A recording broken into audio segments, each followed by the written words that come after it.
सबैजनामा नमस्कार। 2082 सालमा लोकसेवाले केही सिलेबसहरू परिवर्तन गरेको छ।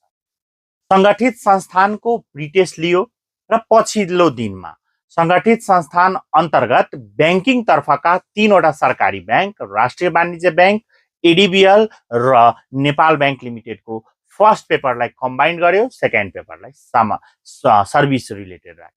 त्यस्तै वित्तीय संस्थानका 4वटा विज्ञापन हरेक वर्ष गर्दै थियो।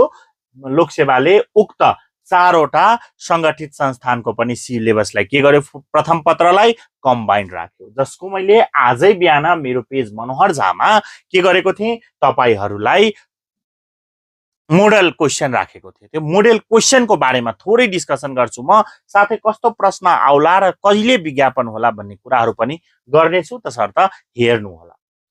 अहिले वित्तीय संस्थान अन्तर्गत नागरिक लगानी कोष, कर्मचारी सञ्चय कोष, सामाजिक सुरक्षा कोष र निक्षेप तथा कर्जा सुरक्षण कोषको कम्बाइन्ड सिलेबस ल्याएको छ।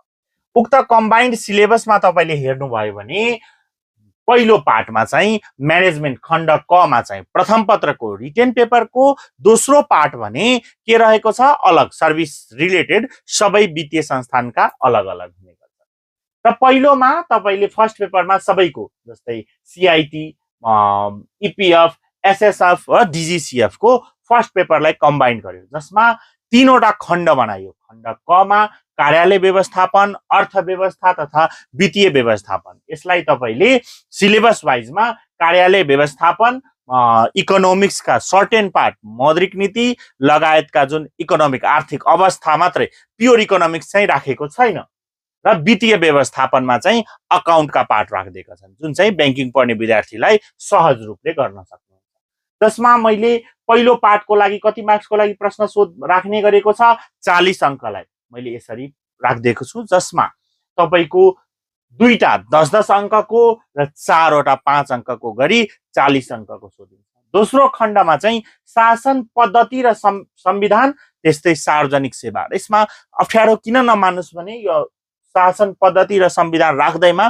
धेरै जात्रा चाहिँ राखेको छैन, सिम्पल छ। प्रश्नहरू यस्तै आउनेछन्, जुन चाहिँ मेरो पेज मनोहर झामा गएर पनि तपाईँले हेर्न सक्नुहुनेछ। दोस्रो पार्ट अन्तर्गत तपाईँ जानुभयो भने दोस्रो पार्टमा गणित र सूचना प्रविधि अर्थात् म्याथमेटिक्स, इन्फर्मेसन एन्ड टेक्नोलोजी, जुन चाहिँ ब्याङ्कको लागि सिमिलर रहेको छ, सेम टपिक राखिदिएको छ, म्याथमा पनि कम्प्युटरमा पनि, जुन एक्स्ट्रा तपाईँले पढिराख्नु पर्दैन। तसर्थ तपाईँ अब ब्याङ्क तथा वित्तीय संस्थानलाई सँगै प्रिपेयर गर्छु भनेर सोच्दै हुनुहुन्छ भने दुईटैको